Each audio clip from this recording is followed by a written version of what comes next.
बिस्मिल्लाहिर्रहमानिर्रहीम। लाखों करोड़ों दुरूद और सलाम नबी आखिरुज़्ज़मां पर। उम्मीद करते हैं कि आप बखैर वाफियत से होंगे और जहाँ भी होंगे अपने अहल खाना समेत खुश भी होंगे और महफूज भी। नाज़रीन इकराम, आज बहुत अहम खबर है हमारे पास, तोशा खाना के हवाले से फैसला होने वाला है।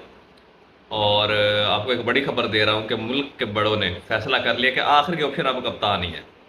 कप्तान ही पाकिस्तान को ट्रैक पर ला सकता है, इसकी माशी सूरत हाल इसमें इस्तेहकाम ला सकता है। एक मीटिंग हुई है जिसमें पाकिस्तान के बड़े थिंक टैंक्स जो कि पाकिस्तान के करता धरता और फैसले करने वाले हैं, उन्होंने ये फैसला किया है कि तमाम सियासी जमातों, जितनी भी सियासी जमातें हैं या जिन्हें उन्होंने बनाया है या दीगर सियासी जमातें हैं, कोई भी कप्तान को नहीं हरा पा रही। कप्तान नाकाबिल शिकस्त हो चुका है और कप्तान ही आखिरी हल है।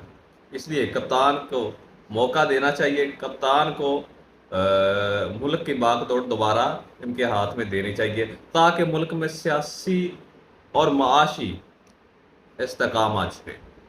इसके हवाले से ये फैसला किया गया कि आहिस्ता आहिस्ता कप्तान को रिलीफ दिया जाएगा।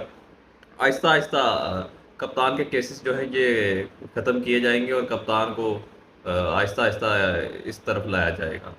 तो ये फैसला हो चुका है, ये मैं आपको बड़ी खबर दे रहा हूँ।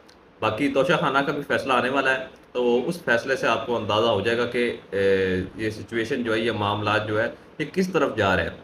अब आहिस्ता आहिस्ता ये चीज़ें जो है ये सेटल होना शुरू हो जाएंगी। कप्तान की रिहाई भी होगी, फिर कप्तान की गिरफ्तारी भी होगी, रिहाई भी होगी, गिरफ्तारी भी होगी, ये सिलसिला जारी रहेगा। लेकिन आहिस्ता आहिस्ता ये मामला जो है ना ये ख़त्म होते जाएंगे, केसेस ख़त्म होते जाएंगे। फिर कप्तान को पाकिस्तान की ये जो सियासी बागडोर है ये दोबारा इनके हाथ में थमा दी जाएगी और कप्तान दोबारा से पाकिस्तान के वज़ीर आज़म होंगे।